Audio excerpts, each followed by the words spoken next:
and welcome to the 20 megabyte Doctor Who podcast, episode 497. I'm Adam, and, well, look at that cat. Look what the cat dragged in. The oncoming storm. And here's Kirby Bartlett Sloan. You're Mr. Thickety Thickface from Thicktown, Thickania. And so's your dad. And Kirsty Bissett. I'm the Doctor, and I just knocked Madame de Pompadour.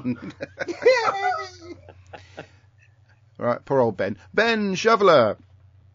Oh my God, there's someone in the fireplace. Get them out quick before they burn. Improvisation. That might not be a direct quote. And she's back. It's Mary Lang. No, you're not keeping the horse. I let you keep Mickey. Yeah, right. But yeah, Only because continuity sucks. I mean, what? Before we started recording, I did. Mary, you were talking about moving from Ohio to Illinois, and isn't it a different time zone there? Yes, it is. It's a central time zone. Please remember that when being ready for the show. Yeah, an hour earlier. Yeah.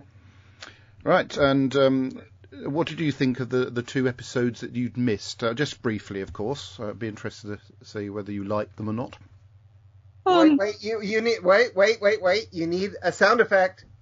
Oh no, I don't. Why do you? I have to confess that because of the events going on in my life around them, that I did not watch them. So that's on Rhys Barton's Book of Excuses, Chapter 3, page whatever.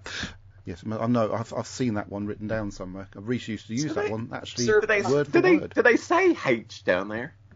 That is H. There's no such letter as H. That is one of my massive bugbears. It's H, not H. It depends whether you like steps or not. You can. I have a bugbear. Okay, right then. So this week I've got a video. This week we're going to be reviewing The Girl in the Fireplace with David Tennant's previous girlfriend, which begins. I'll tell you, it's very girlfriend. I like that. Instantly engaged with the beautiful scenery that the BBC have managed to throw together for this episode. And yes, they wander around Wales. Yes, No, all these places are in Wales. No, I'm talking about the French scenery, the 18th century French scenery. So anyway, and costumes. On that note, let me say, if no one really knows this yet, that whenever they would depart, like the spaceship, and go into the French sets, and or from the French to the space station, that those were actually sets that were built side by side. Incredible, isn't it? They weren't using CGI, to make them exit one thing and enter another. They were physically side by side. So apart from when the Doctor rode the horse through the that's different. It's different. Kirby, if I might interject for a minute, Kirby, does this happen very often? What? Right. That she does this. What, Mary? I mean, we do the facts and stuff. I mean, she would do if she ever got a chance to. I mean, really? I mean, actually, and we're at the beginning. That was quite bold. Yeah, I mean, I do. I do. Like pedant every now and then. I didn't know this happened. One other thing about that set, though, is that parts of it are parts of the Satellite 5 set. Wow. Okay. So anyway, back to the story. Actually, we didn't even start the story. I was just gushing about the lavishness of the scenery and everything, and the costumes and stuff. Anyway, it starts with which essentially it's a bit further on in the story that will sort of jump forward with. Gee, who wrote this and does stuff like that? Chris Chibnall. Yeah. Anyway, even nothing. Yeah. Sorry. Moving on. Moving on. So where do we get it? Oh, yes, so we're just about saying, yes, so it's a bit of a jump forward, and we get, obviously, who we find out to be Madame de Pompadour, calling for the Doctor through the fireplace. Cue title sequence. And then it says at the beginning of the next bit, 3,000 years later. And, Master? Pardon? Master?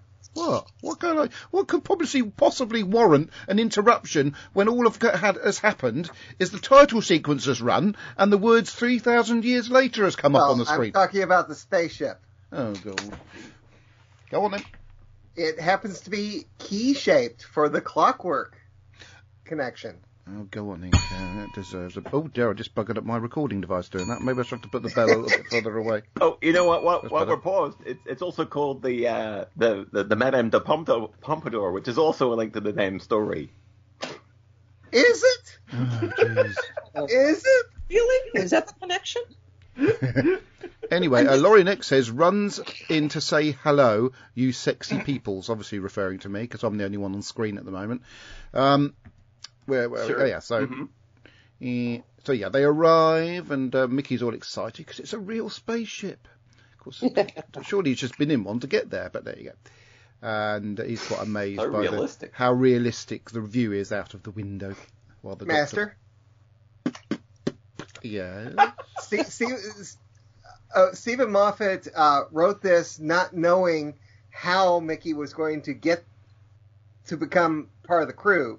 So that's why suddenly we've gone from the end of the previous story where Rose was not very happy, she's rolling her eyes at the fact that Mickey was coming along, to them being just fine.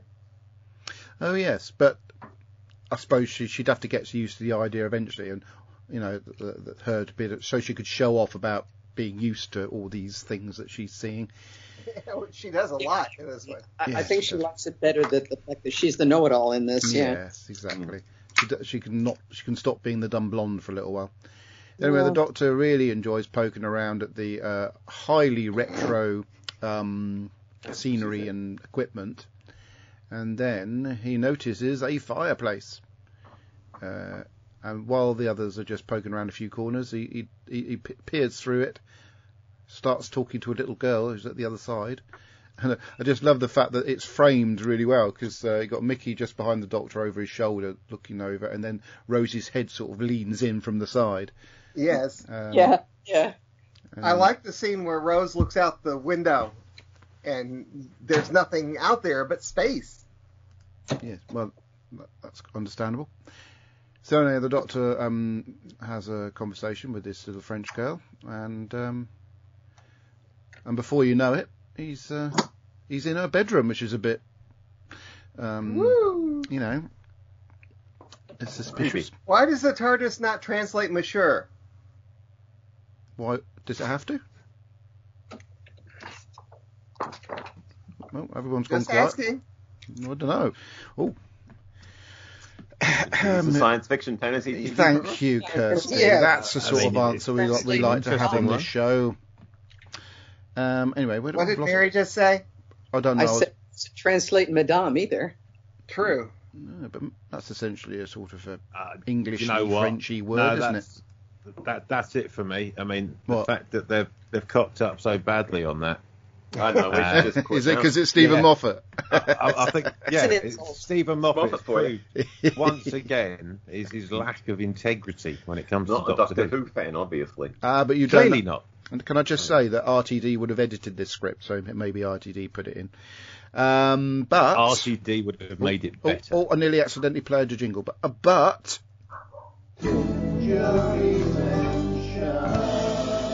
Jim Drury says, this week Adam takes the long path. Hope Kirby isn't sulking. I'm not sulking yet. Yet.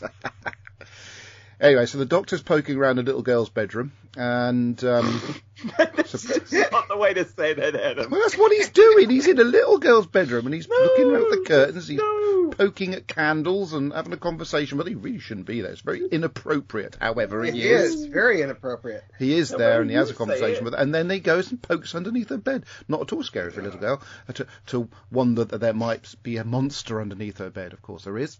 Of course, that's quite clever the way it sort of builds into this. He notices the clock's broken, and he can still hear a tick-tock. I did a TikTok the other day, actually. It got taken down. But there you go. What? My TikTok, what I did, got taken down for hate speech, apparently. Just me ranting about the Indian, what do you call it, variant, the Indian variant. I'm just having a rant about the Indian variant. They carried on allowing people to come into the country after that's the end of basically what I was ranting about. I was saying, definitely not spread the virus around. I was just saying a sarcastic round of applause for the people who went to India and came back during this pandemic thingy, the government for allowing them to go there and come back without closing the borders, etc. There's that, Adam, but there's the fact that people have got to take a bit of personal responsibility. That's the other thing I was ranting about the whole shebang. I mean, what a bunch of Egypts! It really is. It's idiotic. Back to Doctor Who. Yes, sorry. Well, it was topical because it was about TikTok. There's TikToks going on. Well, I shared one of your TikToks on the 20 megabyte Facebook page, which you can join, and no one commented on it. Because it was so good, wasn't it not?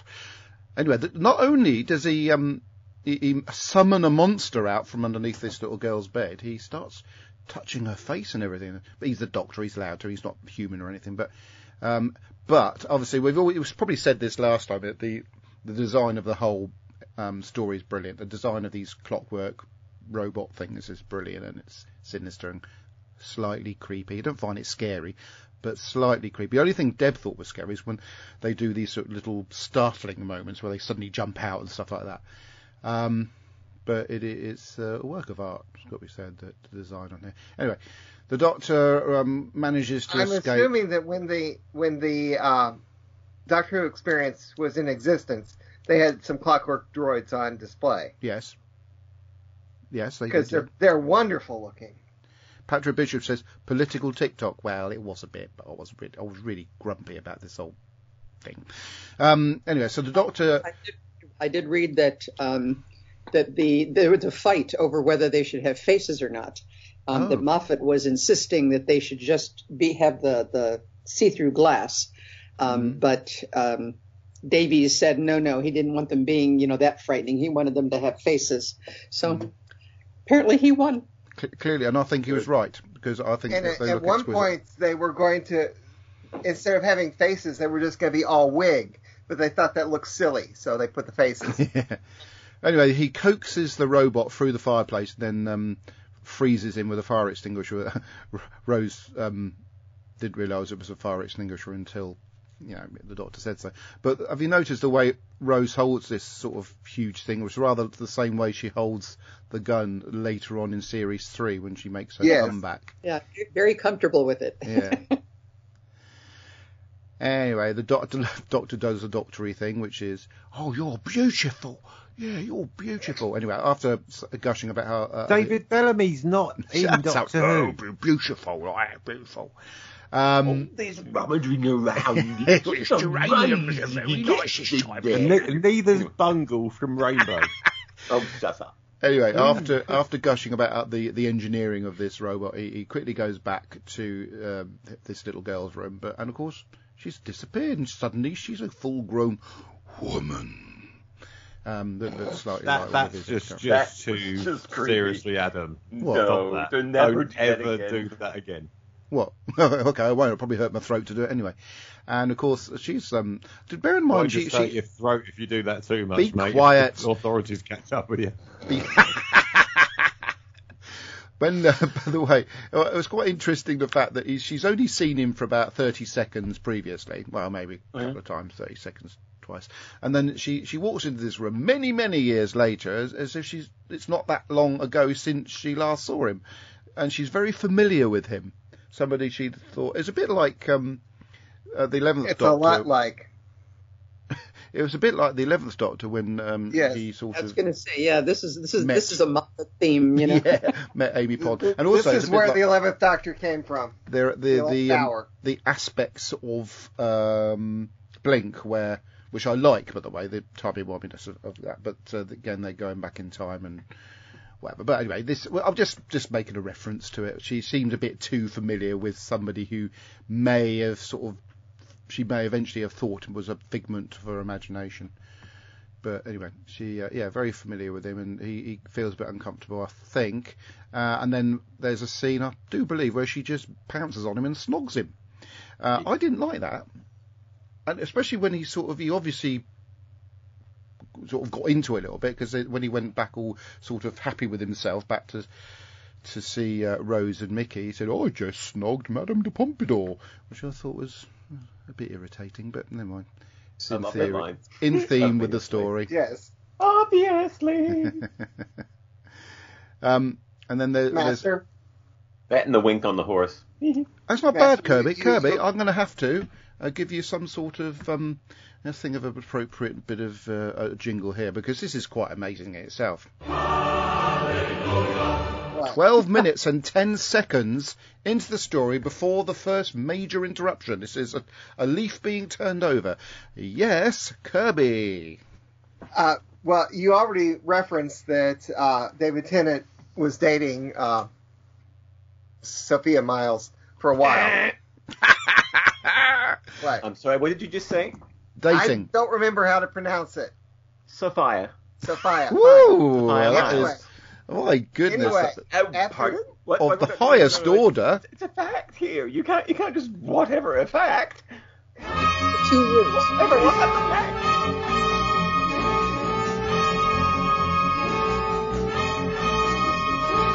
What's ridiculous is my wife and I had a conversation about this very moment. You were talking over my I was pedant talking theme. over my fight music. Yes. My wife and I actually had a conversation about this particular fact before we came on the show. Yeah. And I said, I'm just going to be quiet until Kirby says her name. Oh, that's mean, Kirby. Yeah. Well, I didn't know how. I mean, for all I know, Kirby could have said it the right way. I don't care. Anyway, Potato. they probably broke up. They probably broke up when he met his daughter. What? Seriously, so far this evening, this podcast is just going amok. I don't understand what he's on about. When he met his daughter... To my point, Miles, whatever her first name is, went through a series of boyfriends, and in September 2014, she gave birth to a son with her partner James Bell, but her son's godmother is your neighbor, Adam, Celia Emery. My neighbour. It's more Debbie's neighbour, because she used to live down St Mary's Road, which is where Debbie lived. Oh, I'm not supposed to give out street names, am I? But don't worry, there's several residents of St Mary's Road. Any stalkers would have a job to find it. That means people would have to come to the Isle of Wight. Yes. Have you seen Celia Emery recently? No, I haven't seen her since I asked her for an interview. It'll go out 3 years ago. She said, I'm not going back to the Isle of Wight now. And she granted me the interview, but then and she said, I'll drop a letter from my letterbox, which I did, and never heard another thing. Never mind, if I do ever see her again. Titchmarsh was in the shop the other day, but I didn't get a chance to speak to him. Anyway, can I go back to Doctor Who? Are you related to him? What, Titchmarsh? How can I be related to Alan Titchmarsh? Probably so the through bringing up Cruella your neighbor fish didn't give me a ding. Oh, well. Oh, no, you don't deserve a ding. I mean, Andy Nunny says, good evening. Oh, did you get that? Is that how he does it? But I can't do the Birmingham accent. Good idea. Good evening, all. Can you do the Birmingham accent, Ben? I can do the Birmingham accent, mate. Can you do it like Andy would, really sort of evening, really all. fast? You're right. And then he says, lucky chap. I think he's referring to the doctor snogging Madame de Pompadour, and then it says there were a couple. They were a couple at the time. That was the fact that we should have had. That's what they weren't a couple yet, but they became. Yeah. Oh, they according became to a couple Andy. after this. According to Andy, they were a couple. Before when they came on the set, arrived on the set. I'll rephrase that. When they arrived on the set, he had forgotten that they'd worked together before, and he thought she was kind of mean. And then Rose, the scene she did with Rose was the first scene that she did with anybody else, and she's like, oh no, she's lovely. So yeah, they'd met before on I can't remember the name of the show. Anyway, okay. Yeah, I heard it in the commentary, and I didn't recognize it. So you heard that, but you didn't hear the other quote I was going to use. Anyway, back to Doctor Who. Anyway, Ben, your Birmingham accent. Sophia Miles. Ben, your Birmingham accent. You've had a bit of feedback about it already. That's quick, isn't it? Andy Nunny says, no, Ben cannot do the Brummie accent. Well, I'm slightly disappointed in the fact that he thinks that. Why has your voice gone really deep? Because I'm rooting around little girls' bedrooms, mate. Back to Doctor. Anyway, a horse is wandering around the spaceship. A very, very handsome horse, actually. And hold on, this is just going no. I'm going to What? start writing down all the dodgy things you lot saying at the end of the episode. Read them all out, and then you'll all go.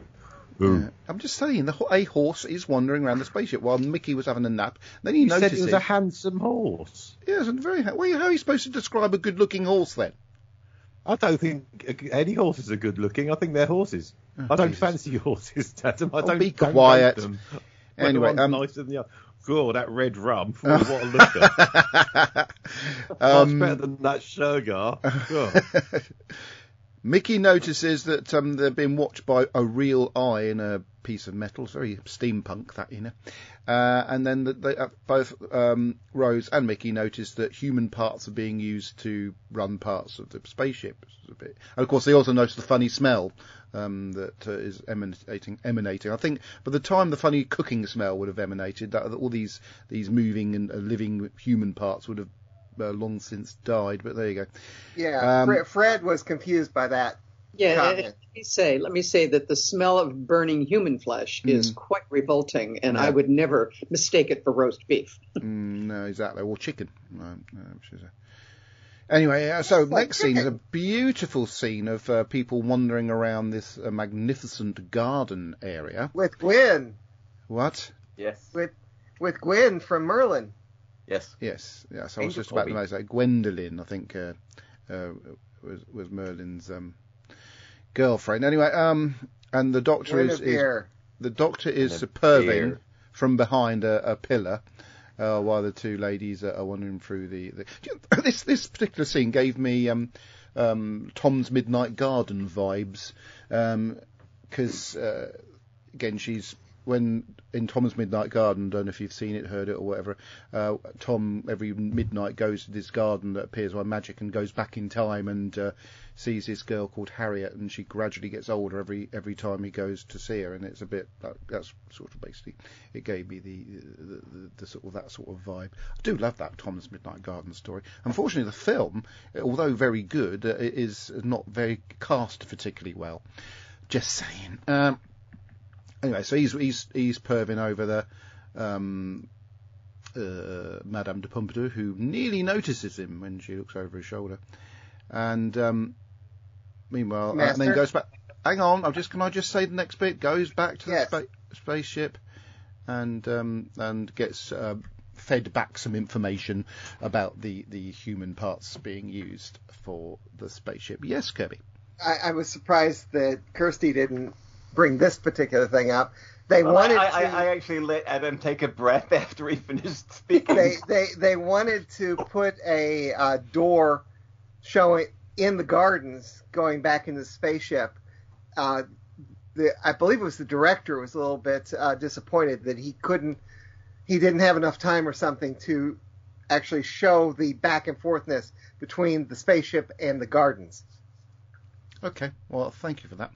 Andy and Nunny also says, there is a scene that got dropped from the final edit where the Doctor has an encounter with the owner, the keeper of the horse, who is actually like really mean to the horse, and so that's why the Doctor keeps the horse. Wouldn't it be interesting though, Kirsty, if the horse was called Traken, and then the owner would have been the keeper of Traken? Keeper of Traken. Moving on. That's the first time in a long time I've actually been able to get. A ding? Yeah, it's the first time I've actually. A ding. I've been able to get one of those out without being interrupted in mid-flow. You can ding yourself a moment in history for this show. Anyway, so yeah, the Doctor has been fed back this information while they watch through some sort of viewing portal stuff going on in the house where Madame du Pompadour is, and then a robot turns up and. So does the Doctor, armed with fire extinguisher, etc., etc. And so he freezes this robot, and then I think Mickey and Rose are there, so they start asking the robot questions. Of course, it won't answer questions until Madame de Pompadour asks them, because they're really after her. but she's not quite. They read it was not quite ready yet. What's the words they used? Nobody else. It's not ready yet. Was it ready yet? She's not complete. Not complete. That's the phrase.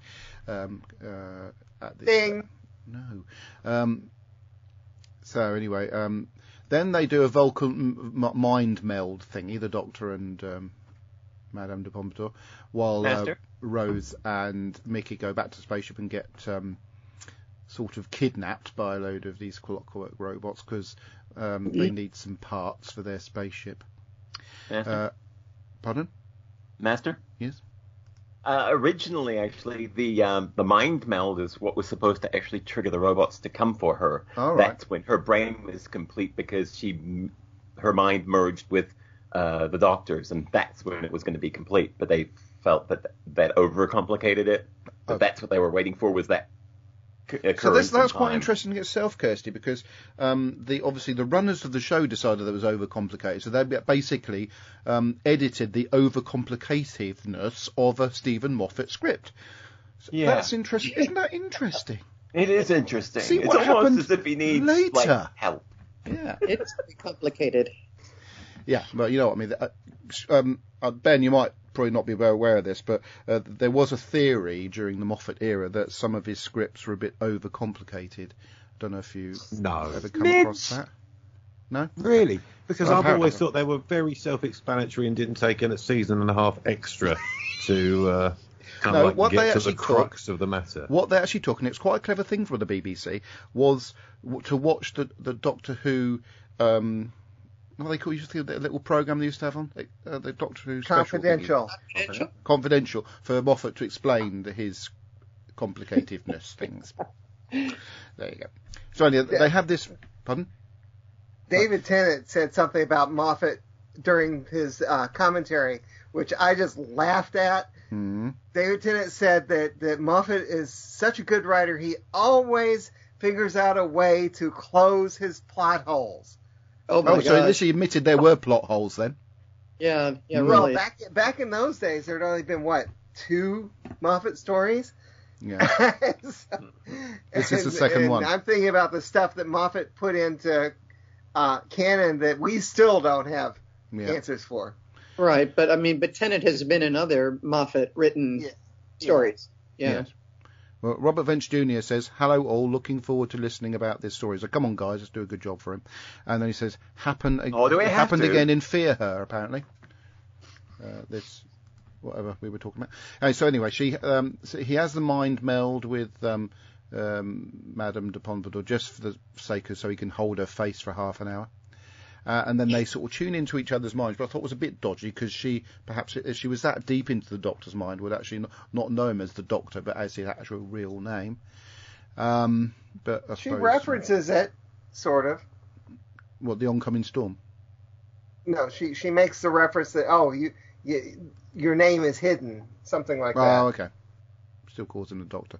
But I didn't mind that scene anyway. So Rose and Mickey are just about to be cut out when the Doctor, after having obviously having a snog with Pompadour and a party, with Pompadour, comes in all sort of dressed up with a sort of tie around his head and wearing these John Lennon glasses and pretending he's drunk. Now the Doctor's done this on several occasions and suddenly turning the tables on the baddies by pressing a few buttons and knocking them all out. Rose then comes to visit. So they've worked out by this point. The way they originally wrote it is that he was drunk. Oh, okay. Tennant didn't like it, and I don't think Davies liked it either. That the Doctor would be drunk and lose control like that. Again, editing Stephen Moffat script to make it better. Just saying. Yes. Remember, children watch this show. And they didn't want the Doctor to be seen drunk. Don't want to, exactly. You don't want to paint a bad thing as a good thing. So anyway, Rose comes to visit Madame de Pompadour to warn her that because they've worked out that 37 is the magic age where she becomes complete. What? But 42 is the answer. Is it? Kirsty has posted on the feed for some reason a book I picked up yesterday. What's that all about then, Kirsty? I'm working on it. Have you post a photo in here? No. Are you being distracted by something? Oh no! Well, it's just crazy random happenstance that yesterday we went out to a discount store and we looked through the books, and my wife picked up. It's a geek cookbook. The Geeky Chef Strikes Back, and one of the first cocktails in there is a banana daiquiri from Doctor Who, and I was trying to post a picture from it. Okay, Didn't work so you very did well. get I'll distracted. post it later. We should have had bananas in France at that time, so I don't know where the doctor got them. Oh dear. He brought it with him. That one of my possible quotes was, Always bring a banana. always bring a banana to a party. Yeah, a doctor has a thing about bananas in the new era of Doctor Who. No, Stephen Moffat has a thing about bananas. Yeah. It's an innuendo thing. Oh, okay. Anyway, Madame du Pompadour manages to get away, or she follows Mickey and Rose onto the spaceship, and then she's very clever, works out that this is her future, because she hears herself, doesn't she? Her own voice from one of the other sort of time portal things, saying about the clock on the mantle is broken, etc., etc. Sorry, my throat's going all funny. I liked her expression during this because it would just seem to be although I don't know what the expression would be if you heard like your own voice of words you didn't say from the future. I'm like, nope, that's the expression I'd use. You know, she just looks like, what the hell? And now I got to go back home and wait for this. You know. Yeah. But then the doctor thinks that, or knows that, thinks that the clockwork creatures want her head, and he embarks on a mission to save her by breaking the only link back to the spaceship by riding the horse rather splendidly through this sort of mirror thing. So it's such fake-looking CGI. Oh, come on, Kirby, it's old.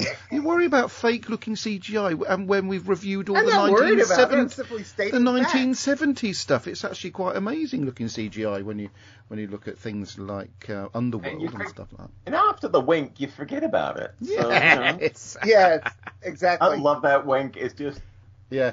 whenever somebody mentions this story, I just think of David Tennant. Yeah, it is. Yeah, good. during the confidential cut down, they showed him do that like 3 times, and every time I just laughed. Yeah, it's good. So anyway, the Doctor deals with the robots, and he's sort of quite melancholy because he thinks he's stuck there, and he's trying to think of how he's going to live his life for a few hundred years.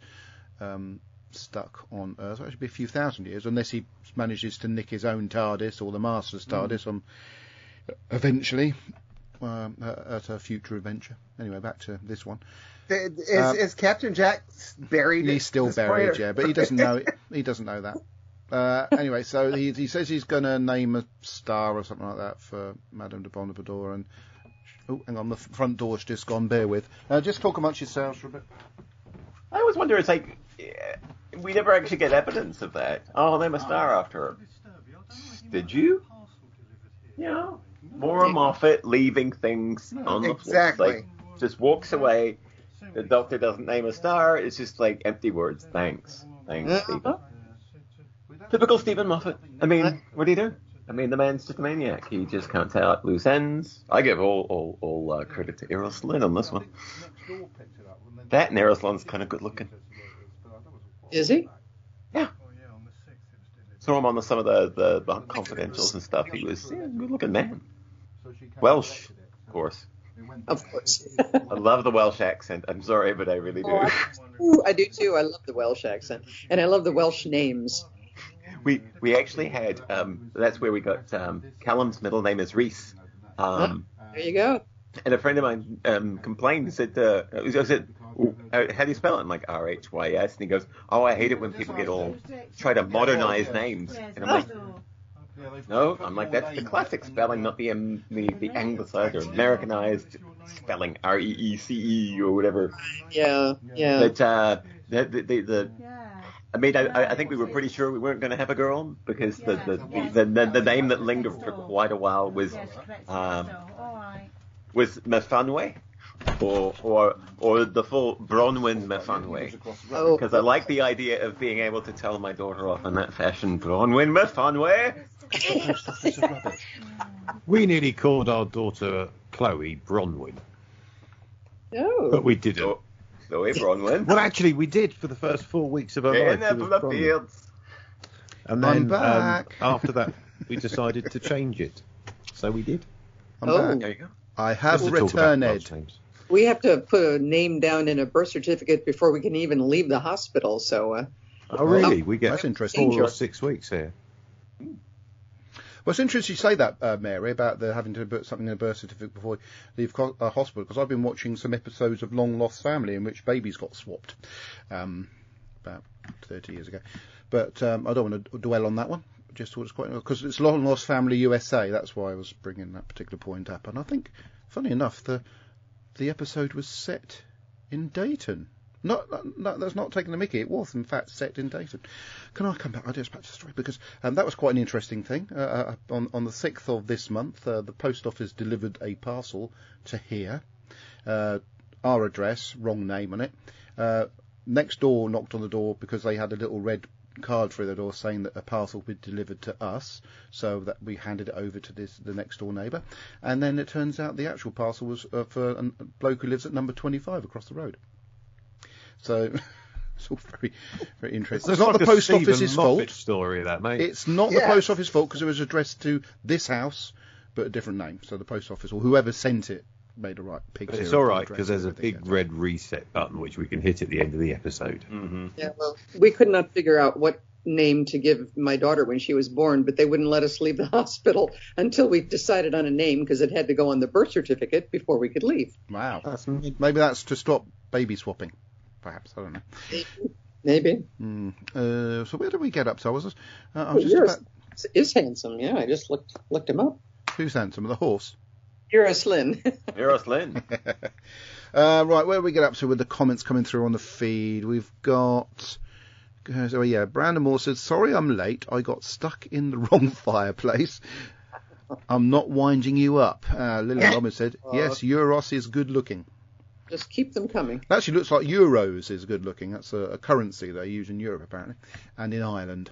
Right then, so back to Doctor Who. Yeah, so he thinks he's going to have a happy life with Madame de Pompadour, and until she sort of shows that the fireplace is still working, essentially. And he's very quick to flip it around. No, it's not working. It's offline. Oh, he's turned it online with his sonic screwdriver, anyway. But he sort of jumped. He talks to him about dancing and takes him by the hand and leads him into her bedroom, and so we're expecting something else. Yeah. And Brandon Moore says the 20 megabyte post office podcast. Well, it was for a few seconds there, wasn't it? Very interesting for the viewers. It means I have to do some editing on the show, so I hope what you were talking about was interesting. Right. It was. So he goes through, but he jumps through to the other side and has a short conversation through the sort of aperture of the fire, goes off and jumps around a bit, and then goes back over, and she's dead. I do love some of the scene where he goes and there's a shot of Rose's face as he sort of runs through the fireplace. I quite like the expression on Rose's face there. She's not sort of jealous. She sort of looks quite happy for the Doctor in some way. But anyway, she's dead. And there's a little letter for the Doctor from the dead Madame de Pompadour, who died at the age of 46 of death. And the Doctor's a bit melancholy after that. What? It was tuberculosis. Didn't say that in the story, though, did it? You had to look that up, didn't you? But she lingered a long time. She was years dying. Yeah. Anyway, so the Doctor's a bit melancholy, and he sends the kids off to have a wander around and tour of the TARDIS, so while he reads his little letter, and then they dematerialise to a painting of poor painting actually, of Madame de Pompadour, and then of course the spaceship's name is the SS Madame Pompadour, for the funny little twist at the end. And but you don't know why it is that the robots are saying, we are the same. Yeah, it's a shame they never really brought those robots back, because they really were quite attractive. They did bring them back, sort of. Yeah, but I'm not talking as about good. long term.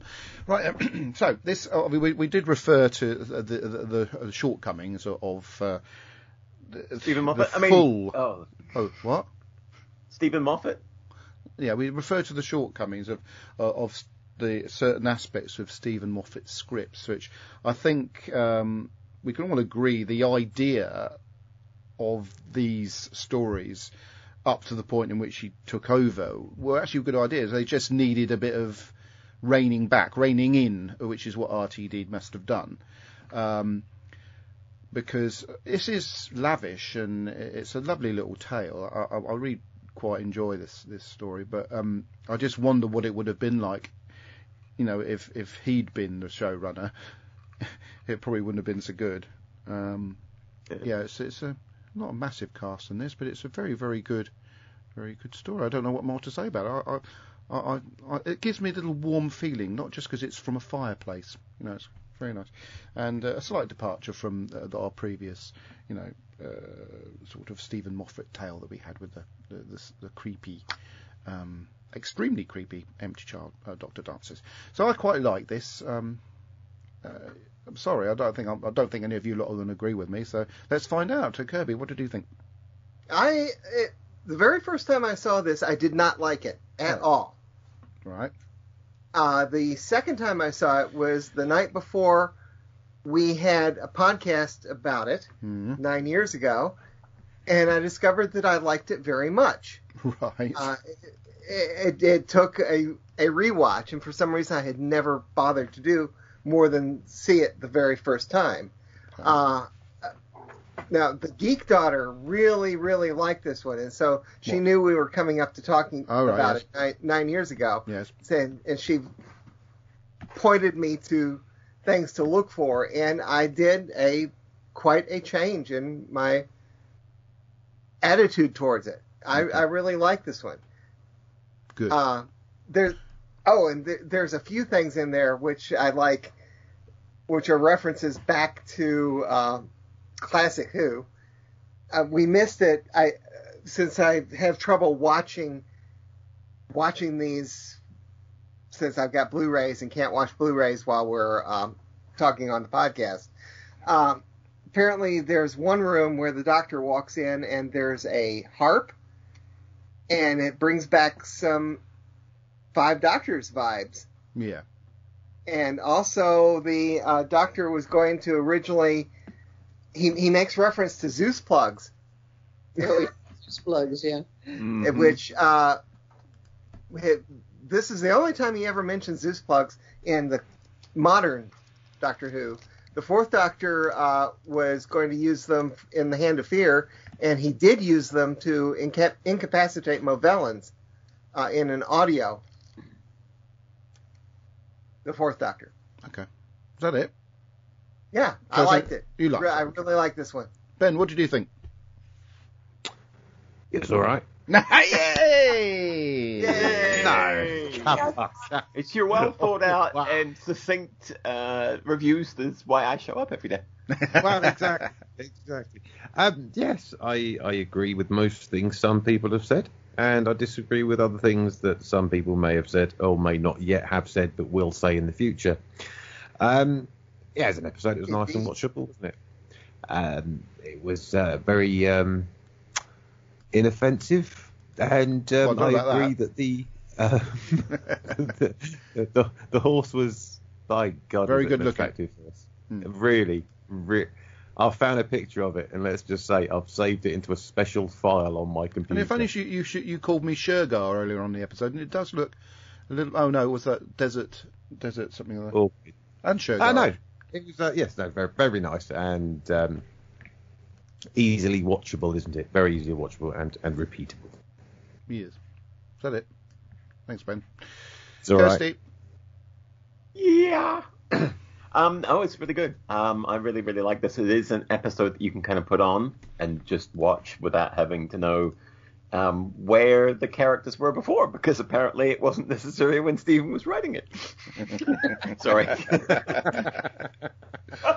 But it is a story, seriously, you can put on, and it goes at a really good pace because of the being able to travel from the different timelines. It allows them to move ahead when they want to into the next action beat. And it's great period costumes. There was some really successful stuff done, like building the sets side by side was just a stroke of genius. The look of the sets, the spaceship and of course there were some physical locations that they used, but they all tied in so well to the French locations that you could have sworn they went to France and did it all. Yeah. No, not seriously, because we know that BBC hasn't got the budget for that. Not at this stage, no. But they did have the budget for a 2-night stay in London for something, And or an then overnight budget stay, and they thought that was special. to go to a Except for desert those. somewhere to film as well later on. But no, it's a really, really good story, and I enjoy it every time. There's some great lines. I really love the whole kiss thing, and it's not between the Doctor and the companion. It's okay. I mean, we all fall in love with the Doctor, and for somebody to express that on the screen, I think that's just like, well, yeah, he was my childhood hero, and depending on if it was David Tennant, I'd definitely snug. Yeah, I think you're I'm right sorry, in some but ways. I think if he showed up looking as crisp and clean as he did when he was my childhood hero. I think if you have that sort of connection with the Doctor, yes, I suppose you would be a bit jealous of any character that would actually have a closer connection with him, or her, if you're that way inclined. And I did really kind of, this time when I was watching it through, even though I was listening to the commentary, they were talking about certain things that they liked, and they were talking about Billy Piper's performance, especially at the end, when he's just come back in and he's got the letter and he hasn't read it and they leave him alone. But there's just really some wonderful acting just going on in her face through that whole scene. If you want to go back and look at it, it is really, really nice. Yes. And the other neat thing, too, is at the end when he's reading the letter, they actually had her audio at that point and played that back so he could hear her reading it as he's reading it, because it was all written in French. And I think he knew like 2 or 3 words that were in there. So, but yeah, it is fantastic. And if you want to hear me rabbit on any more about this, you can head over to the Colton Collective. Nice and segue. we have I know, beautiful, wasn't it? Yeah. It was like sliding from France into I don't know, a spaceship. What, for a fireplace? Seamless. But yeah, we've done like commentaries on all the new series stuff, and I won't bring it up ever again. But if you're ever listening for a commentary, go to the Colton Collective podcast. I think I will do that. Was that who1.co.uk? Yeah, something like that. We'll work it out in post. Nice one. Now, since you didn't mention it, but you mentioned the great costuming, her dress in the ballroom scene was originally worn by Helen Mirren in The Madness of King George. Yes, but you didn't mention it that the one in the Mind Meld scene was her favorite. No, I didn't. No, you didn't. Funny that. Wasn't that funny, to be fair. Robert Vance Jr. says the Mickey/Rose relationship was off. Lillian Robbins says this is one of the better Moffat stories. Yes, Lillian, it's because RTD edited it a little bit. Brandon Moore said, yeah, Kirsty, I agree. I think the episodes you can put on are much better than ones you can't. I guess that worked in your head. Reading it out later, it might be the way I read it. I don't know. Anyway. Yeah, it's your fault. We'll blame you. We've had to wait 3, maybe even 4 weeks for this, but Mary...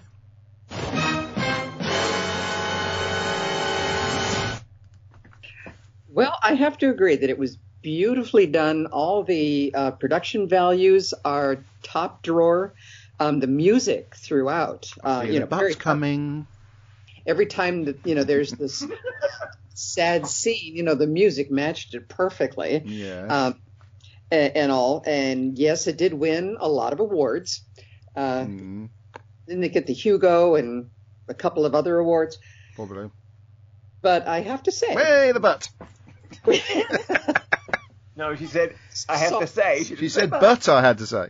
I just want to say, that whatever everybody loves about it, I can't disagree. But for me, when I first saw this, I was very confused. You say that Moffat's script was complicated.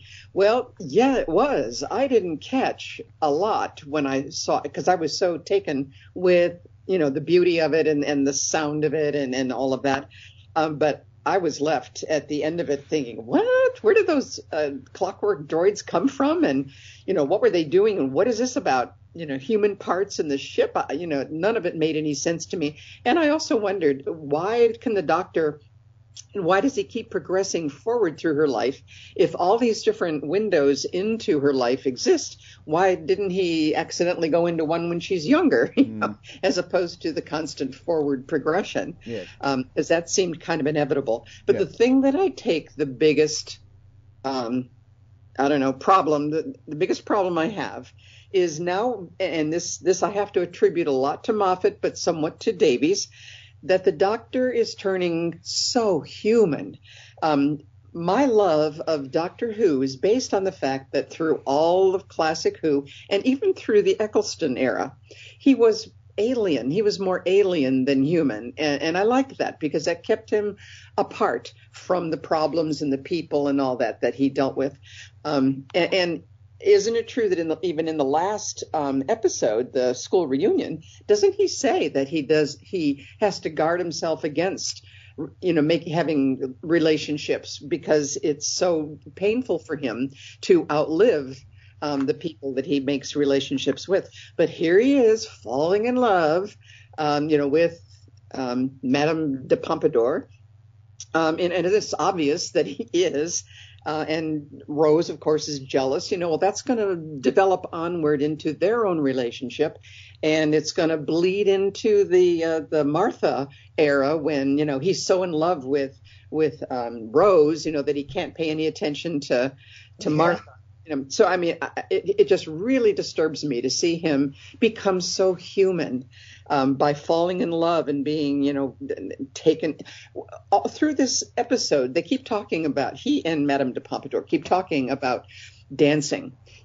Have you danced? And he's like, well, not really. And well, I can teach you to dance. And then there's then there's a later conversation when the last time he sees her before she dies, when she's actually taking him to see the fireplace, but the whole scene is set up so that she's like, okay, I'm going to teach you to dance, and takes him by the hand and takes him into her bedroom. And then I'm thinking, oh my gosh, this is supposed to be a children's show, and then the reveal that, it's the fireplace, that she's taking him to see. But there's all this innuendo running under everything that I don't know, maybe it's a way to hang on to the older fans while, the younger ones, it's going over their head. I don't know. And I just wonder if it has to do with it being the new era where people are looking for that, the Doctor being in love and all that, because it was never a factor before. But with the Moffat/Davies eras, it seemed like, maybe that's what brings the fans in, because they're looking for that. I don't know, but I don't like it. What is it? I think that was all that, and I had problems with the Vulcan mind meld. It just seems so, I don't know, out of place. The Doctor's done it a lot since then. Well, not a lot. He has done it since then. This sort of touching thing. Yeah. So anyway, I have a lot of problems with that aspect of the story. And as we continue on through the new era, you're going to hear me, harp on this theme with some frequency. Okay. So that's my thoughts. So that for me, it sours things just a little bit for me on this one. Well, you mentioned about the human thing. Half of this sort of change in the Doctor is attributed to when the Doctor removed the time vortex from Rose. There was a bit of contamination going on. He's sort of essentially contaminated by Rose, essentially the accent and that sort of thing. And the same went for the Dalek. It's all a bit of the balance that the Dalek or the Daleks were contaminated by the contact with Rose and vice versa, but in different sort of ways. So basically Rose is a catalyst for the whole of these two series, and this big build up to what happens at the end of this one. I think that's basically what they were essentially trying to get at. Maybe they didn't sort of explain it that well. I don't know. I want my Doctor to be an alien, and I want him to be above all of that. Okay, fair enough. Lillian Robbins said there was a deleted scene explaining that the droids were clockwork, so they worked if the ship's power failed, which makes sense. Robert Vance Jr. said, even though there is a Torchwood connection with Jack being there from the 51st century. They never mentioned Torchwood in this story at all. No, well, that's good in some ways. Wouldn't have made any sense to the story for it to be mentioned. Lillian Robbins says the scene with Rose strapped to a table with a prominent view of her chest was meant to keep the dads watching. It did. It's that scene. Oh well, never mind. So that brings us. Pardon? It's all right. I'm fine for that track. Okay. That brings us to Kirby's part of the show, where we are going to have him read Robert Haynes's feedback. Should we start with that? Yeah. Otherwise, it'll get forgotten, won't it? Well, I have two more things on my list to remind you. Any stray feedback and news. The stray feedback is for you to remember, Kirby. Robert put in and some news, feedback. yes. But if you could remind me about that in the part of the show where we normally do news, that would be more helpful. But could you do Robert's feedback prior to doing your yes, usually your I do the 20 megabyte first, but okay. No, well, on this occasion, you're going to do Robert's first. The girl in the naughty fireplace. Boy. Yeah, go on. Well. 3 holes in the ground. And you know what I have to say to that? That's a deep subject. Not as good as Moffat's last story. And here we continue the Doctor and romance, which I don't like at all. Especially the Doctor's, I just snogged Madame Pompadour. It all undermines the alienness of the character, making him just like any other human, which I don't feel is right. And the bloody Vulcan mind meld. No. It's not Star Trek and shouldn't be. And the Doctor on the horse out of the mirror. They haven't quite managed to make it look entirely convincing that it's the Doctor sticking Tennant's head onto the stunt double. Seems he wasn't allowed on the horse at all, which is a shame. Yes, he was. He's in the confidential. Well, they weren't allowed a horse in the bloody health and safety. He has allergies to the horse, so he didn't want to be riding on it. Ah. But there is a scene in the confidential where he's on it. Yeah. Anyway, I want to like the Clockwork Robots, but I don't really now. They're quite unconvincing without their wigs. What? Tennant seems to be playing a lot of this for laughs. I'd much rather he dial down the camp. Not a big fan. Next, please. Well, thank you, Robert. So now you can do your normal bit. My normal bit. Well, now I'm going to refresh it. Are you? Thank you. Because by now, I'm sure someone has changed something. Let's see. I'm not sure anyone has changed anything. Are you talking about me? I posted the picture of the painting, which was behind the TARDIS. Right. And so Thomas Cookson said, she looks like 7 of 9 in that portrait. Dave Cooper. Hey! Yay! Says, great story and episode. And then he posts a picture of the actress herself. Yeah. Neil James, The Girl in the Fireplace. I really enjoy this one. The juxtaposition between the 51st century spaceship and 18th century France is terrific. It's fun having Rose overseeing Mickey's first TARDIS trip. David Tennant is clearly having fun, and the romantic stuff is handled pretty well. Sophia Miles, did I say it right? No. Just move on. How do I say it in case I run across it again? Sophia Miles gives a lovely performance. It's spelled Sophia. Well, how would you spell if it's Sophia? Sofeia? I mean, how would... And everything is really nicely designed. The Clockwork people are really creepy, and that first jump scare still gets me every time. I'm not a huge fan of the drunk doctor, and the horse effect is very dodgy, but this is a good story with a great guest star. 4 stars out of 5. I have to say, Kirby, you struggling to say Sophia, it's quite funny because you're always having a dig at Deb when she can't say Omega properly. Now she's got some leverage. It's a shame she's not here tonight. She'd really appreciate that. Or at me when I say Clara, you're like, Clara. Yes, carry on, Robert Kirby. Wist Jr. Posts a picture of Snoopy clutching a heart, and then says, this carries down the road to Deep Breath and the sister ship with the 12th Doctor. The Doctor knew something happened in the past, but he could not remember because of his regeneration. Oh. I posted a link to a YouTube copy of the TARDIS-ode, which has the events leading 50 seconds of the explosion which damaged the ship. Thank you for that, Kirby. Robert Wentz Jr. says, my review of The Girl in the Fireplace. To get another great story after school reunion was very enjoyable. Oh, he's paused. Would you like me to say it for you? Yes. Sophia. Sophia Miles was great. And the time connection to the 51st century, Jack's time, and the connection to her life at different points in her life in 18th century France, added interest in the story. The Clockwork People were okay, and the Doctor jumping through the mirror to cut the timeline off was fun. In the end, it was sad that they missed each other, and it breaks the Doctor's hearts. The Mickey Rose romance is a little off. It seemed the writer didn't know the relationship between the two was not right.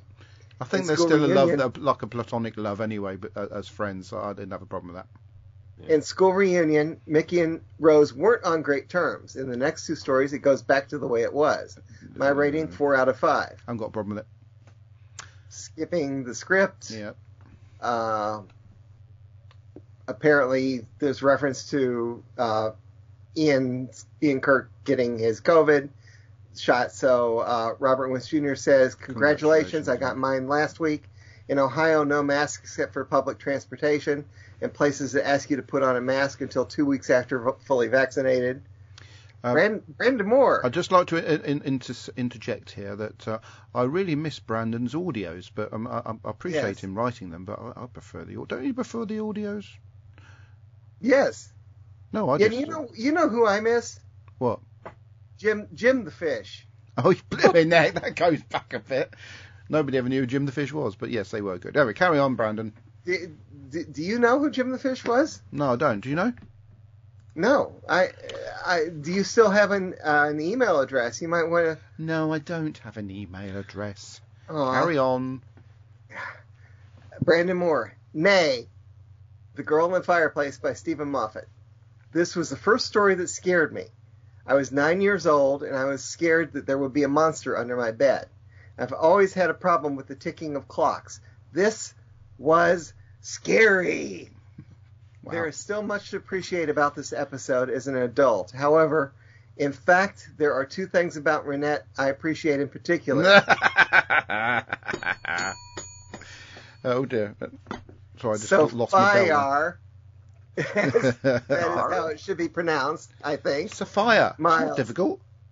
Miles is absolutely stunning, and so is her acting. I can buy the romance between Tin and her far better than between Tin and Rose. It's a shame that she didn't have any adventures with the Doctor before she popped her little French clogs. Though I doubt Big Finish will squeeze in 4 box sets in the fullness of time. Speaking of the fullness of time, the juxtapositioning between 51st and 18th century time zones is a fascinating idea. The body horror of the spaceship is perhaps not extrapolated to its fullest potential, but serviceable nonetheless.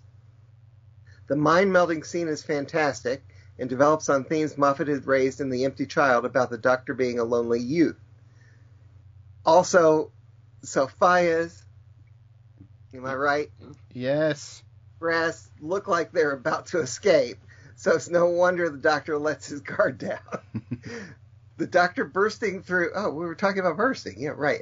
The Doctor bursting through the mirror is a cool moment, though the effect doesn't look great today, and the Doctor's line about, we can't use the TARDIS, we're part of events now, only serves to highlight the potential plot hole, rather than patch it up with a bit of timey-wimey glue. Indeed. I like the bittersweet ending, and overall enjoyed the story.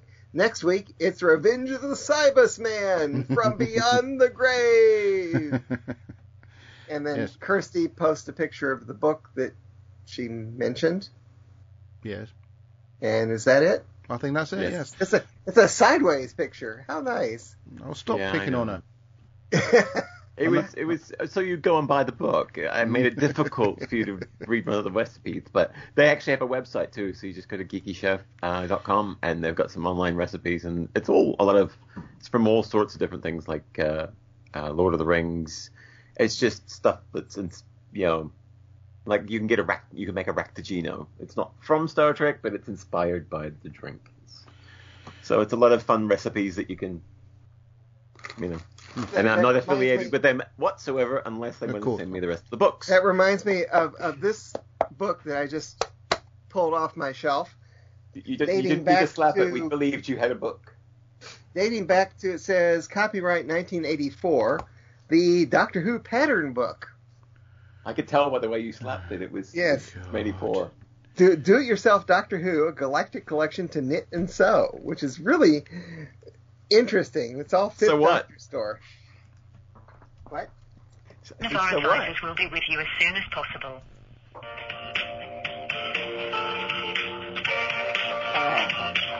Oh, sorry, back now. Where do we get up to? What?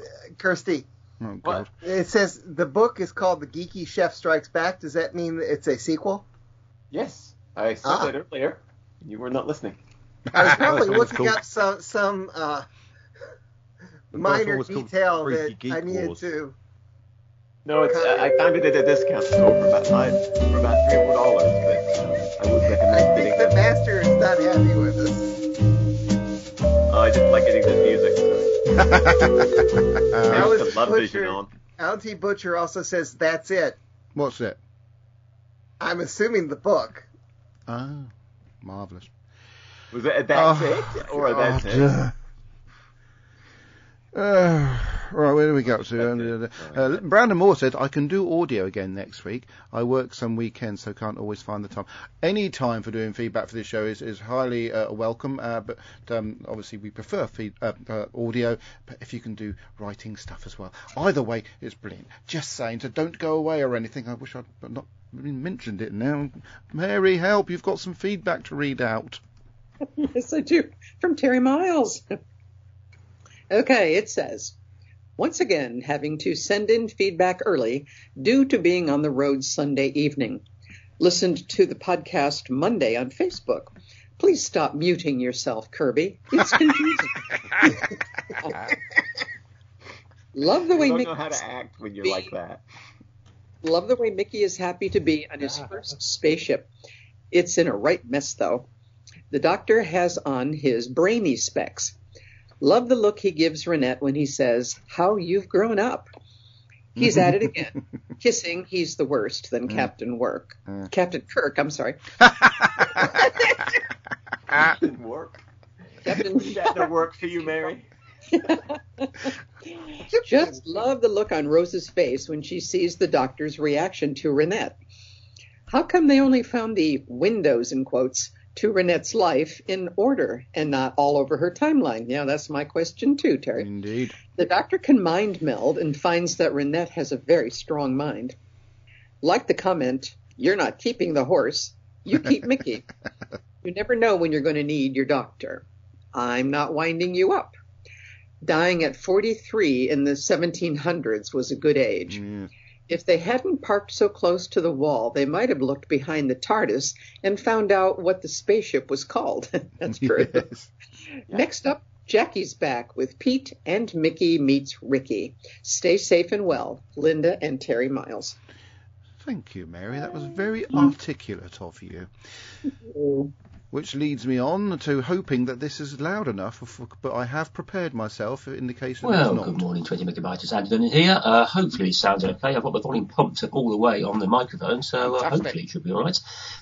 Audacity seems to have upgraded itself somehow, I didn't know about that. Anyway, yesterday I watched Gert and the Fireplace, which thoroughly enjoyed. It's quite a slow-paced story. It's really, there's not a lot of action in it. But it's more about the Doctor and his relationship to other people. And this one's interesting because he goes back and goes and sees Renette as a very young child, then as a young woman, and slightly older. And it's interesting the fact, for him, he's away for a few seconds. For her, it's a matter of months, weeks, years, even. A bit like when the Ninth Doctor brought Rose back after what he thought was 12 hours and turned out to be 12 months. But it's interesting showing how, again, it's other people are ephemeral compared to him. He did want to go back and see her, and she, obviously, the real loud and Madame Pompadour died when she was only 43, so we missed her. And it's interesting watching the King aging. He's only 6 years, but by God, he did look rough, didn't he? But I suppose, King of France was probably not a sinecure. Anyway, I'm sure itself, it didn't quite flow. We're trying to work out the spaceship they're repairing it, and you don't realise until the end why they wanted Renette, because of course that was what the ship was, and the poor confused clockwork robots clearly thought that they needed that person to become the ship. That's the reason why I thought it was all about. But you only get that at the end. But it's clockwork robots. It's just a bit steampunky, isn't it? And I thought that was good. That was very cleverly done. I also suppose it would fit in with at the time that clockwork would have been a modern technology. 1820s, 1830s, around about them. So, and the busted clock as well. This is going back to time as well. The clock is broken. But it's, I thought it was very well done with the spaceship having the portals onto Paris, and the spinning fireplaces. I thought that it really did work quite well. Doctor again, the way he's thinking things through, and at the end you can see he's actually devastated by Renette losing. And this, Mickey actually, he spotted that. Come on, show me around. Show me how big this TARDIS is. He goes away because he spots. Mickey being sensitive for once, actually spotting the Doctor does need some time on his own. Rose, again, she actually did some quite good things, working out his eye and heart and things like that. I think she sort of worked out what was happening on the spaceship as well. Renette herself, I think she not phased at all by the Doctor, and looking. He got a good snog of her. Of course, they were a couple for a couple of years, I believe. And then he left her. Didn't do too badly though, did he? And of course, we had some nice typical French décolletage, which again was we've certainly seen quite a bit of flesh in this story, haven't we? Sort of don't remember the classic Who having so much bits on display. And of course, we do see a lot of John Barrowman. I think we get to see Matt Smith just about naked, don't we? Enough of my perverse lustings. Not about Matt Smith, of course. The story itself, it did go on well. I think it was well explained what was happening. Could have passed in a little bit faster. The horse on the spaceship I thought was really funny, and he was the rider. What's the phrase? The knight on a white horse. There's a phrase there. I can't quite get. What I mean? Obviously that was him. Doubt it was actually Doctor riding it, because obviously when he was on the horse, he only shot for the back, so presumably that was a stand-in. But thoroughly enjoyed this story. Looking forward to the next two. My God, yes, but it's fun to think these are 15 years old now since we first saw these. Be just saying how they've aged. Anyway, until then, be seeing you. Thank you, Andy. Right, it's interesting. He was talking about that, and it has been mentioned on this episode about Madame du Pompadour's cleavage. And there must be something wrong because I didn't notice it, and I'm usually the first to notice stuff like that. I think I might have to go and get some ointment. I think it's Vaseline you need, maybe not ointment. Did you say something, Kirby? How could you not notice? I don't know. Maybe they're not quite up to the scratch of Nicola's appendages. Right then. I suppose we've got to play this. Oh, that's the wrong bit of music. Let's try this bit.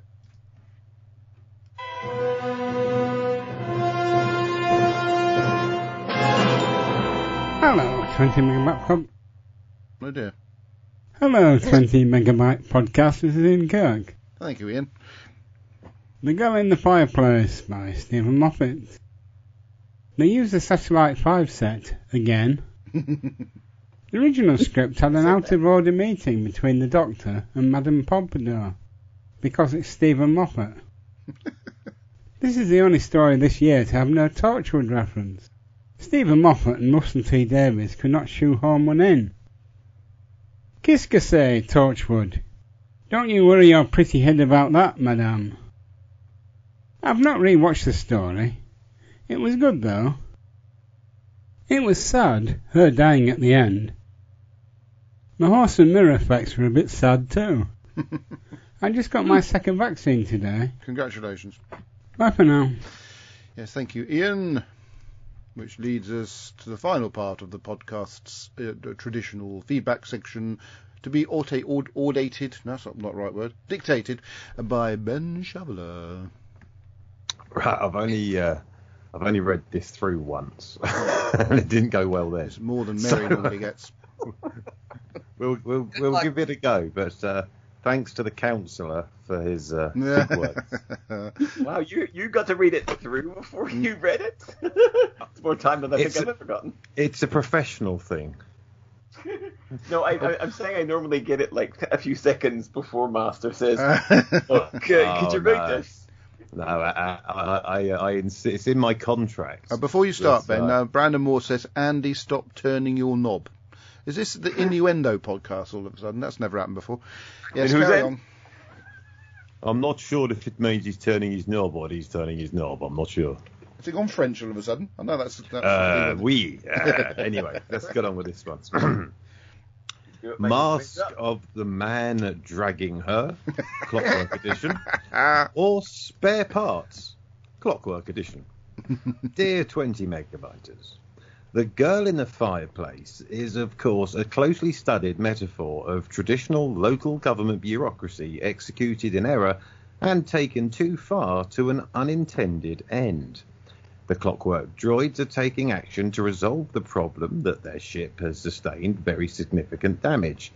Their goal is reasonable and positive, to repair and adapt in order to overcome that damage. However, the lack of reasoned political control of their operations is enough, without intent of maleficence, to, that's the first one, to lead to two major pitfalls: the mass murder of the entire crew, and the grossly overblown plan to secure the brain of an 18th century courtesan through an administrative error equating her with the ship. Given proper governance, these unintended consequences could easily have been anticipated and foregone to the considerable benefit of all residents. It should be noted that whilst some might say this plot is a rather elaborately silly in that such an advanced technology causes such a bizarre and unlikely scheme and consequence, in fact, we've seen what Twitter caused, so accept it. We also learn that highly advanced 51st century clockwork robots are very literal. I fell over the word literal. You'll have to do this one in the edit. We also learn that highly advanced 51st century clockwork robots are very literal and a bit thick. It was worth waiting for. It was? Oh, no, seriously. Hold on, let me just get ahead of myself. You'd be very careful how you say this one, Ben. Yeah, I know, man. Seriously. Possibility of offence. Hold on. Just give me what do you know what... funny thing is, Adam, at the moment, obviously, nobody knows what we're talking about. No. I'm going to Google it for you ahead of... I'm doing it at the moment, mate. Oh, you are? Okay. A-R-S-Q... No, it doesn't come up with anything. Oh, there's Time Traveller's Wife? Absolutely. Anyway, all in all, The Girl in the Fireplace is an excellent esque story. What is the word? It's spelled Niffeneggeresque.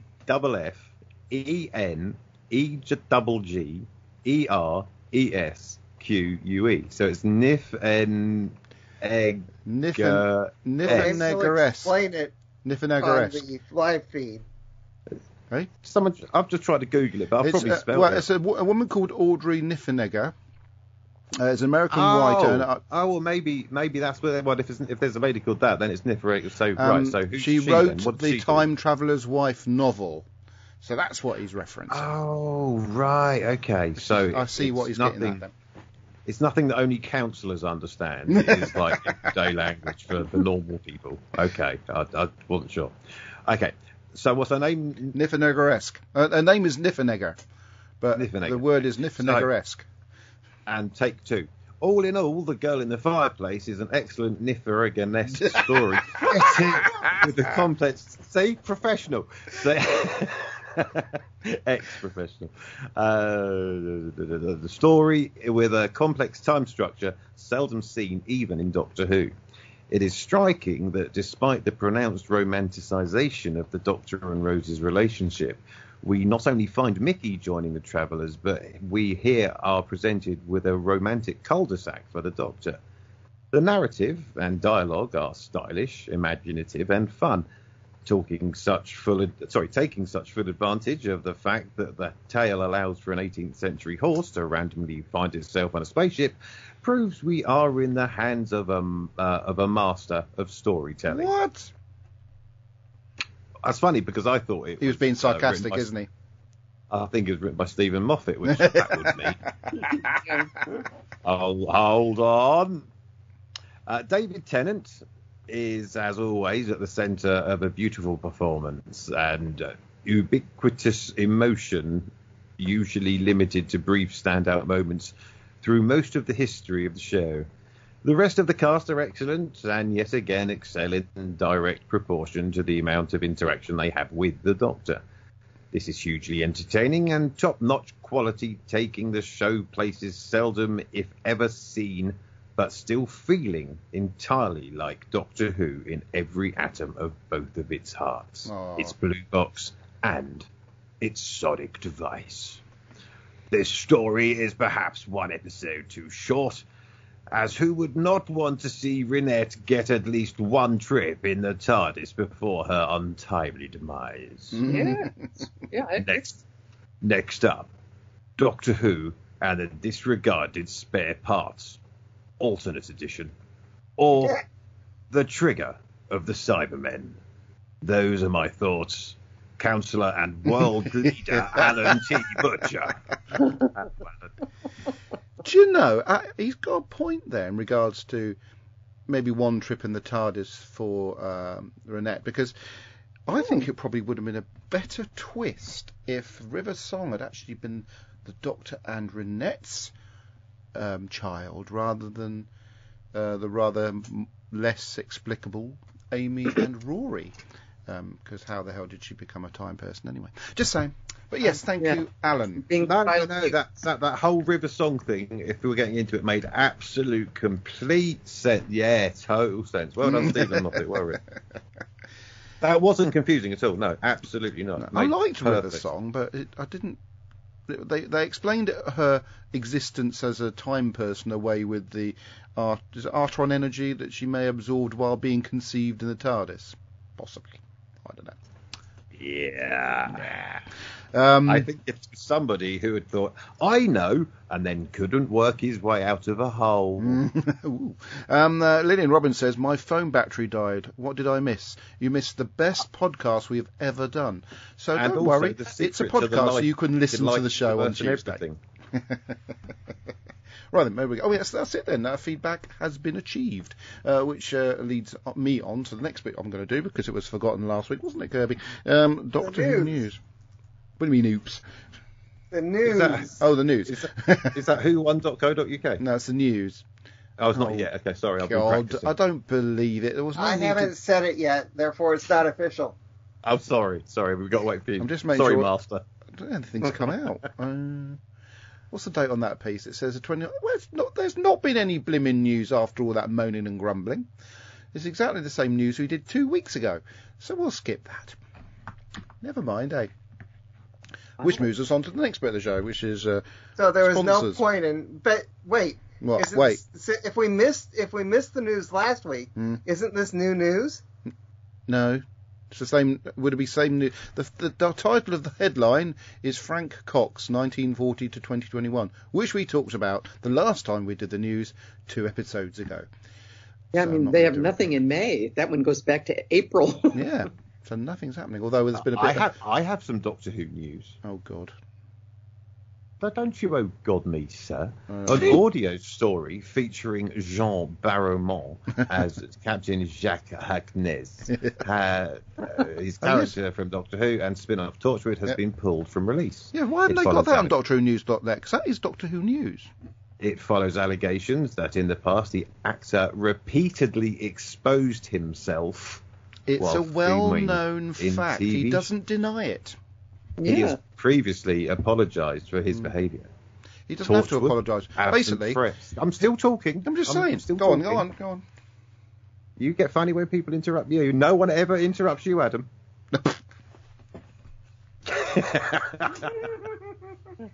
Straight face, could you? I think Kirby, you've started a trend. Adam's muted himself now. He's going to stop. Torchwood Absent Friends was made by Big Finish, the company licensed by BBC to produce official Doctor Who and Torchwood audio plays. It was due to be released this month, which obviously is May, and this was only 2 days ago. So, in it, Captain Jack was due to be reunited with the Doctor, voiced by Big DT himself, DT10. So they have recorded the story, so it may come out at some point. Well, yeah. A Big Finish spokesman says we have no plans to publish this title at this time. Yeah, so earlier this week, a pre-recorded video featuring Mr. Barrowman was removed from a forthcoming Doctor Who immersive theatre show. So it's absurd. John Barrowman has never made a secret of his what he does on set. It wasn't a problem then, was it? No, it's ridiculous. Well, no. Well, this is the thing, though, isn't it? Hold on, we've got to do an equal argument. As much as I hate this sort of thing, you know, he may have done it, and everyone may have laughed it off at the time. But now they're going, hold on a minute. People are now saying that's inappropriate. I was offended back then. I know. Well, and I hear that this whole report comes from Noel Clarke, who himself is being, accused of sexual, inappropriateness and all that. Yeah. So he's just trying to throw the spotlight off of himself. A little bit, yeah. But it's totally unfair against John Barrowman because he doesn't make a secret of his flamboyantness. No. And to be fair... I've just got a quote here from John Barrowman. Yes. He said he apologised in 2008 for exposing his genitals during a live BBC Radio 1 broadcast. He said he was joining in the fun, it had gone too far. In a statement given to The Guardian, he said his high-spirited behaviour in Doctor Who was only ever intended as good humour to entertain colleagues on set and backstage. With the benefit of hindsight, I understand that I may have the upset I may have been caused by my exuberant behaviour. I've apologised for this previously, he continued. Since my apology, my understanding and behaviour have also changed. Now when he gets Lefty out. No, he just does it on video and puts it on Facebook. Yeah. No, I'm sorry. He only ever does the elephant. It's unfair. John Barrowman is a lovely bloke. And I agree. It's really bad that they're doing this to him. He doesn't deserve it. He hasn't really hurt anybody. It's ridiculous. But it's the culture of the world now, isn't it? Yeah. Did you see that story earlier in the week about a fella who complained because he identifies as non-binary, and on the train they said, "Good afternoon, ladies, gentlemen, boys and girls," and he was like, "Well, they didn't include me. That's not inclusive." And there was a big thing in the press about it because he was obviously making a fuss and he got so much abuse he has to close his Twitter. Well, John Barrowman's had to close all his social media down, hasn't he? Yeah, but that's probably a good thing for the moment because just disappear. A little hint for Prince William and Meghan Markle: just disappear. Yeah, that's really, really sad though. So, Master? Yes. If I can go back to the story we were just talking about, I just added a little bit of feedback because 10 days ago we had a sequel. We did? Yes, on YouTube. The BBC posted a webcast of a story set on the spaceship. The webcast is called Pompadour. It's a 2-minute and 39-second story. Okay. I'll have to have a look at that then. And it's Madame Pompadour is wondering why she hasn't heard from the Doctor and where everyone has gone from Versailles. Oh.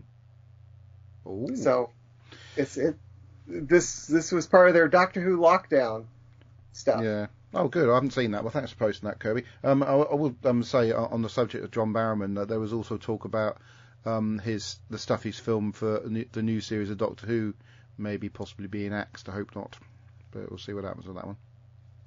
It might be an even shorter series if they do stuff like that. But yeah. Maybe they'll just release one webisode, or maybe a little 5-minute. Maybe the series of Doctor Who this year will be shown during Children in Need in November in that normal 2.5-minute slot they get. Maybe that'll be the series. Yeah. Right. That's a season for the American listeners. Is Whowon.co.uk. it whowon.co.uk? Have stuff coming soon on their Whowon.co.uk website. Pre-order items. The Fourth Doctor Dalek Universe, featuring Tom Baker. First Doctor Adventures, featuring David. What's his name again?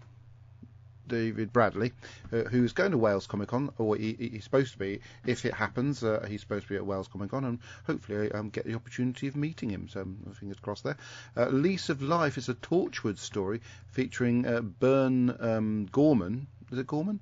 Yeah. Bern Gorman, who's a Hollywood actor, but did appear in Torchwood, and he. I just wonder if Mr. Barrowman's in that one. Are they going to just scrap everything he's done recently?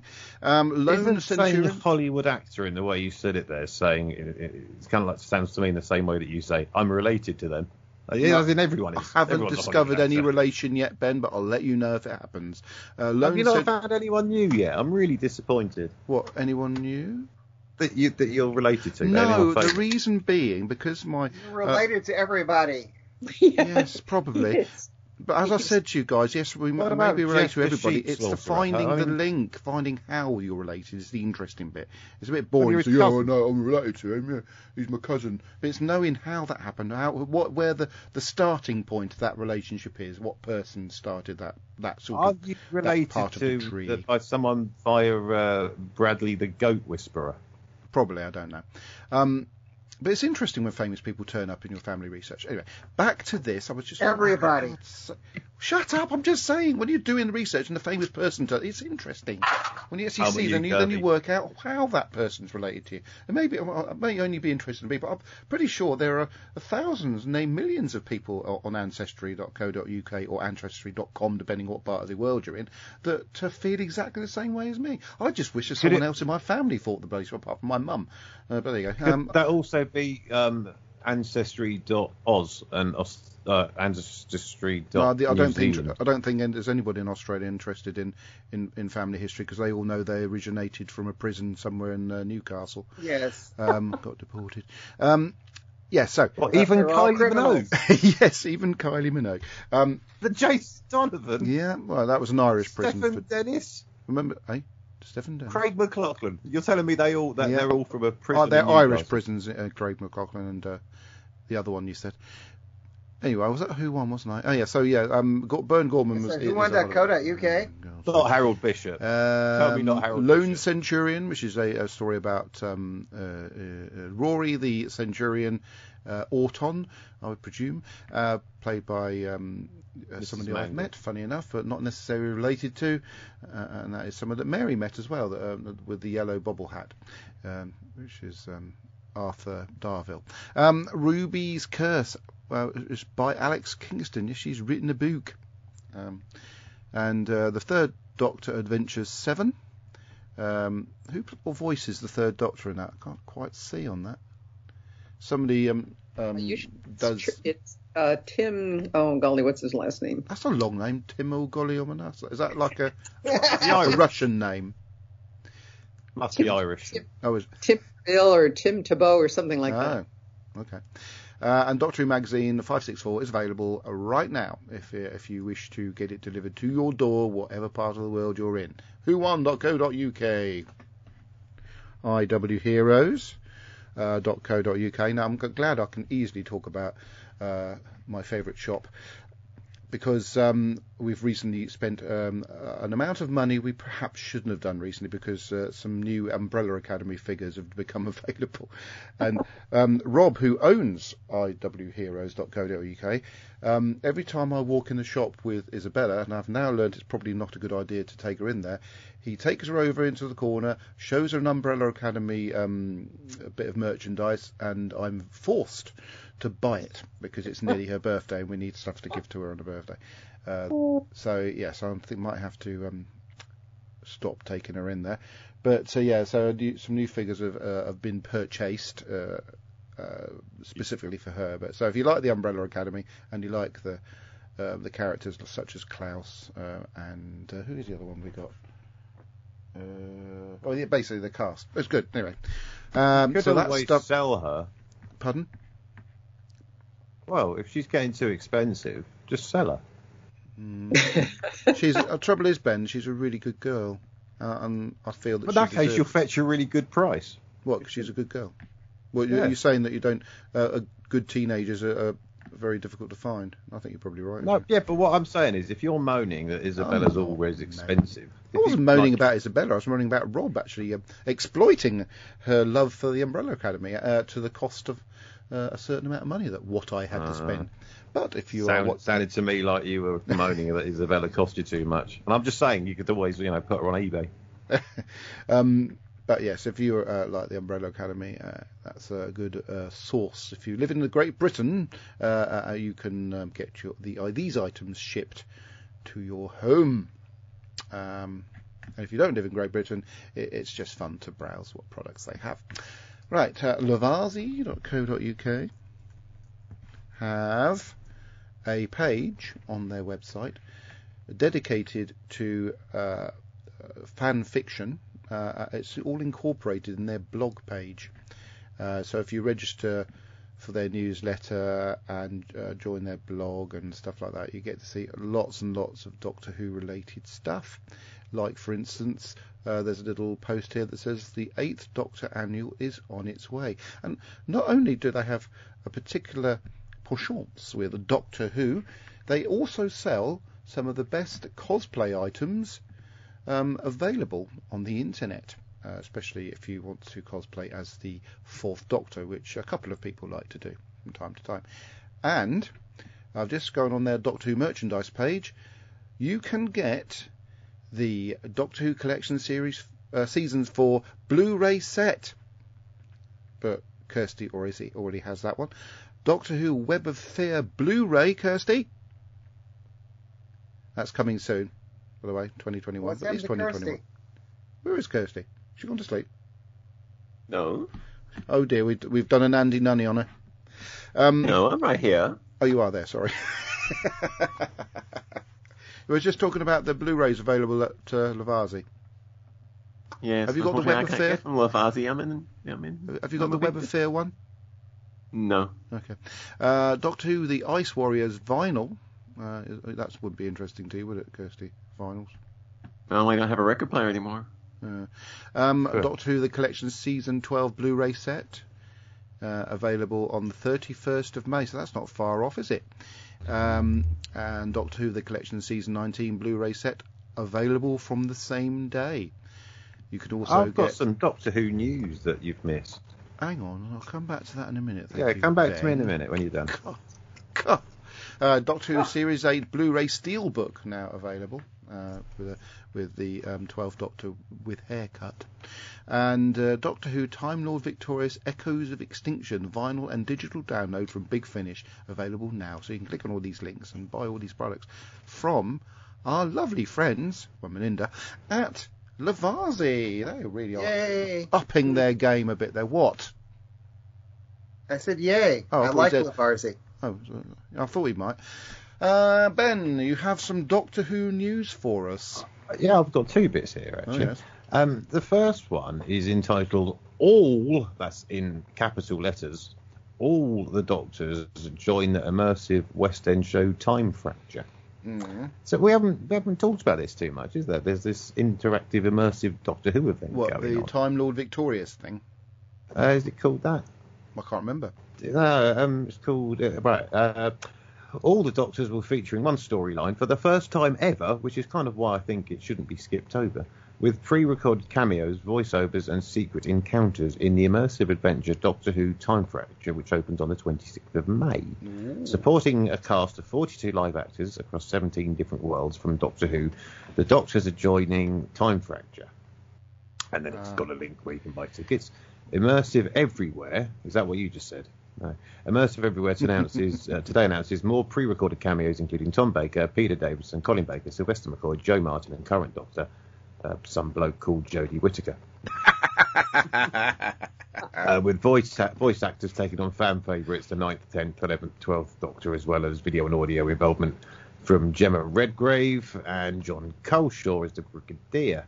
In a fitting tribute to his father, Michael Troughton provides the voice for Patrick Troughton's second Doctor, and the 21st century voice of the Daleks and Cybermen is delivered by the brilliant Nicholas Briggs. Indeed. Additional voice talent provided by the team at Big Finish includes Jonathan Carley and Tim Treelaw, taking on more fan favourites from all eras of Doctor Who. Significantly, this will be the first time the fans can experience a multi-Doctor story in an immersive event. Doctor Who, The Time Fracture, puts fans at the heart of a story plunged into a journey across space and time featuring amazingly realistic worlds. Audiences will discover that time is to step up, after that it's time to step up, be a hero, and to save the universe. Significantly, it's the first time the fans can experience a multi-Doctor story in an immersive event. So, yeah, there's one bit of news. That looks quite good. That opens, I don't know where that is, somewhere in London, I think. Yeah. But the other bit of news I saw, it just reminded me after you just talked about all the audio stuff. There's a K9 audio annual that's being released on CD, which has got 6 different... I was waiting for that. Yeah, that's coming out. It's not till November, but it's got 7 stories, and they're all about K9, obviously. And they're being read by John Leeson, Bonnie Langford, friend Dan of the show. Starkey. I thought you'd say that. Jeffrey Beebe. Is he a cousin? Well, John Leeson, friend of the show. Well, he's a sort of a friend of the show. He's a friend of the show by proxy because he spoke to you, but. The convention was an offshoot of the podcast anyway, so essentially he's a friend of the show by proxy. Well, we did share the same stage at different times, sort of. You'll have to get ready for another name drop here, then, all right? Yeah. The K9 portrait on the CD cover is by Alistair Pearson. Friend of the show. Also thank you very much. Who you interviewed on the stage. Yeah. And it's available to order from lots of places, and I'm sure from all of our sponsors. I'm sure they'll have it in. Or if you go there, they'll be able to sort it out for you, I'm sure. Yes. Like whone.co.uk and Lavazzi and the other one. Yes, yes. What we got Doctor here? Who one. Brandon Moore, I detect a hint of sarcasm here, but I'm going to go with it anyway. Says, wait, is Adam related to someone who likes pizza? And then he said, the voice of the third Doctor is it Tim, the world famous reporter? And then, yes, I think I'll guess that reference. And Andy Nunny says, Brandon Moore, pardon? But that in a Birmingham accent. But I think it might relate. I think John Pertwee did the voice of reporters over audio sometimes. The Doctor Who, didn't he, to use his incredibly diverse, trying not to sound like John Pertwee voices. There you go. Sorry, did you have anything else, Ben? Let me just. No, that's good. Then. I think that's all you've missed. Did we do the news? that you know, like well, no, you probably won't know, but people in England and the whole of the United Kingdom really will know that when we do news in this country, we have the national news and then the local news followed straight after. And what that was, Adam did the national news and I did the local news. So anyway, coming up next, it's the weather. Yes, whether we carry on doing the show or not. We're having weather. I'll tell you what, it's been absolutely hammering down all weekend. So I do find it's quite interesting doing that. I'm not going to bang on too much about it. There was a point many months ago that ended up being refuted that I may have been related to Abraham Lincoln. That still proves to be incorrect. However, I did watch a very interesting documentary in which there was a photograph of Abraham Lincoln after he died, basically, and apparently there wasn't. They were told they were not allowed to take any pictures of him when he was dead. So they were trying to prove whether this was or wasn't an actual photograph, because apparently there's a certain amount of pictures of Lincoln in existence. Bearing in mind he lived between, photographs were available, and he lived around about the 1850s and 1860s. So they actually have all the pictures of him documented. And this, even though he was dead, would have been a new photograph of Lincoln. So they had this woman looking through the timeline and evidence to support or deny whether it would actually have been possible to take the picture of him on his deathbed, when the Vice President and Secretary of State said no, nobody's allowed to take any pictures, blah blah blah. So, but she actually, I don't know if I should. It's a bit of a spoiler because it's really worth watching. It's on Discovery Plus. Was able to give an answer at the end of it, which was particularly interesting. That show is really, really good. So, yeah, beep. You have been placed on hold. We will return to normal broadcasting shortly. Just think it's worth watching. It's really good, really interesting program. So I can't remember what it was called. Something to do with the Lincoln photograph. I think it was called. Something like that. But yes, of course, as I am related to George Washington, as I told Mary. And you're related to someone? Third president of the United States, whoever that was. Can't remember his name. And somebody called Obama Barack. That would probably be an Adams. Well, the third one, yeah, that's the one. It's sort of appropriate considering he's called Adams, eh? But yeah, I'm not really interested in connecting myself to American presidents. It just happens. Yeah. Right then, so. You know that means that you're not the president. I'm related to Tom Hanks. Just you're follow a very similar lineage. Through Albert the Deer Frightener 15 generations ago. Tom Hanks is very closely related to Abraham Lincoln, because the Hanks family is Abraham Lincoln's ancestors, and therefore he is related to Lincoln. But not. Hang on. He's related to Lincoln. That must be he's related to me because I'm related to Tom Hanks. This is really interesting stuff, isn't it, everybody? Hands up, who cares? Look at none of those hands go up, Adam.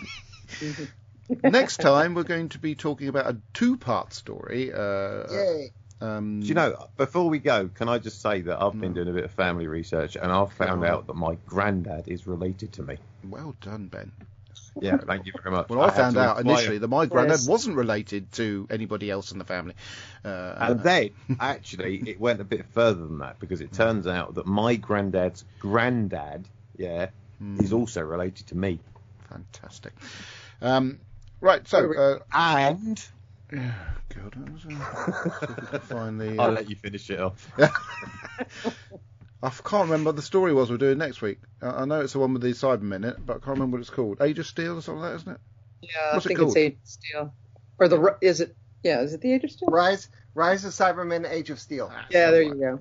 There you go. So, I knew it was Rise of something. So, shut up. So hopefully the Rise of Steel. We can be a little bit concise next week, because I don't want to be here for the whole of the evening dodging certain interruptions.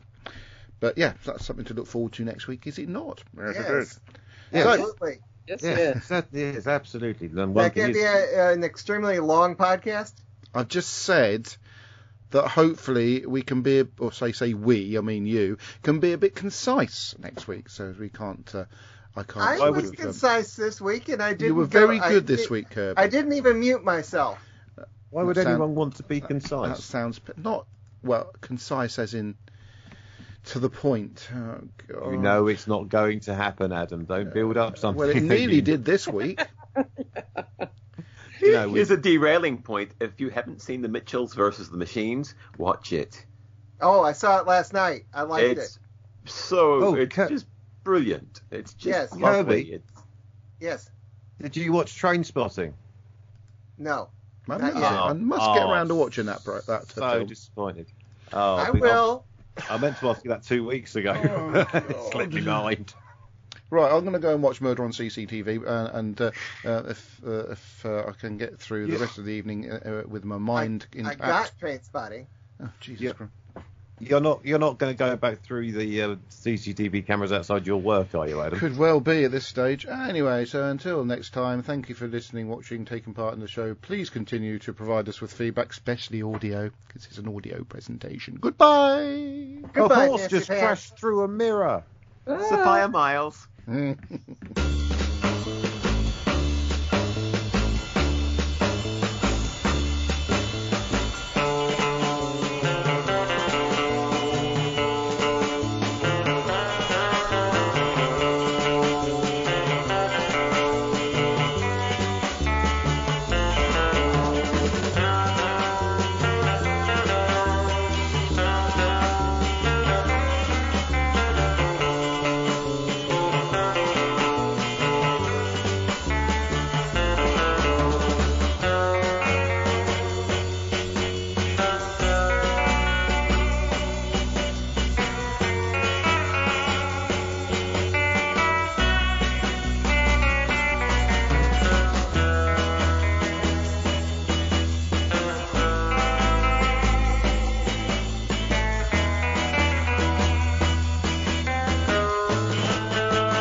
God's sake, magic. Whoa, it's magic. You know. Stop flapping your ears. Never believe it's not so. It's magic. Scratch. He's probably just woken up the whole house by doing that. Oh, now he's having a scratch. Stop it. Oh, hang on. That's Star. Star's trying to scratch her head, but she's got one of those cones of shame on, so she can't. As riveting as this is, I think I might leave. I want to talk more about who Adam's related to. I can tell you, I've got. Anyway, I gotta go. Thank you for showing up. What? The finger's hovering over the big red button. Oh, now I know how to get rid of you lot. Oh, yes, you do. Excellent. I have a ploy. Goodbye. Bye. See you next week, everybody. Ta-ta. Bye. The 20 Megabyte Doctor Who podcast is an APV Services production sponsored by whowon.co.uk, lavazi.co.uk and iwheroes.co.uk. We are a proud member of the Doctor Who Podcast Alliance. Doctor Who is a trademark of the BBC. No copyright infringement intended.